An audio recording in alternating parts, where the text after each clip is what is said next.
որևէ իշխանություն, ժողովրդավարական իրեն հռչակող իշխանություն երբեք չի հայտարարելու, որ իր երկրում իր իշխանության ներքո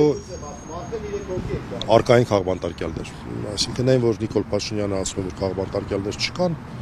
դրան այսպես ոչ մի տարօրինակման այդտեղ չկա։ Եվ այստեղ բացարձակ էական չէ Նիկոլ Փաշինյանը ինչ է դրա մասին խոսում,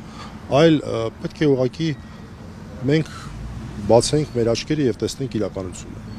Մոտ 2-3 շաբաթ առաջ մեր աչքի առաջ այստեղից խոսքի համար խայտարակ ուժի կիրառմամբ, մասկաներով, գետնին տապալելով փաստաբան ձերբակալեցին Փառք Աստծո ազատ է արձակված։ Մենք ունեցել ենք քաղաքացի, որ դատական նիստերի դալիճում իմ պաշտպանյալ Արմեն Գրիգորյանը մահացել էր խոսքի համար։ Մենք ունենք դատապարտումներ եւ այլն, որոնք որ բացարձակ գործողության մասին չեն, այլ խոսքի մասին են։ Դրա կողքին մենք ունենք խայտարակ ատելության դրսևորումներ։ Օրինակ այս պահին վեհապար Հայրապետի նկատմամբ, արցախցիների նկատմամբ ժամանակին այսպես բռնկվում է, հետո մի քիչ ավելի նվազում է, հետո բռնկվում է եւ այլն, եւ այդտեղ չունենք մարդիկ, ովքեր որ գոնե մեկ օր անազատության մեջ են եղել։ Մեկ դատված եղել է, բայց նա պայմանական է ստացել։ Այսինքն ցանկացած մասնագիտական շրջանակներում ապացուցելը, որ Հայաստանում կան քաղբանտարկյալներ, ընդ որում աննախադեպ թվով քաղբանտարկյալներ, հերո չգնանք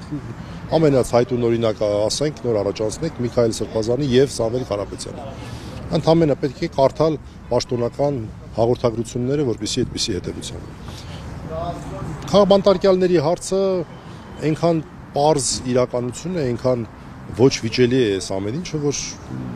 նրանք ուղղակի այս քննարկումների մեջ մտնելու ոչ մի այսպես ցանկություն չունեն, չեն մտնելու, որտեվ բացարձակ պարտված վիճակ է լինելու։ Իսկ որ լրագրողը հարցնում է, պարզը պետք է ասի, որ քաղբանտարկյալ չկա։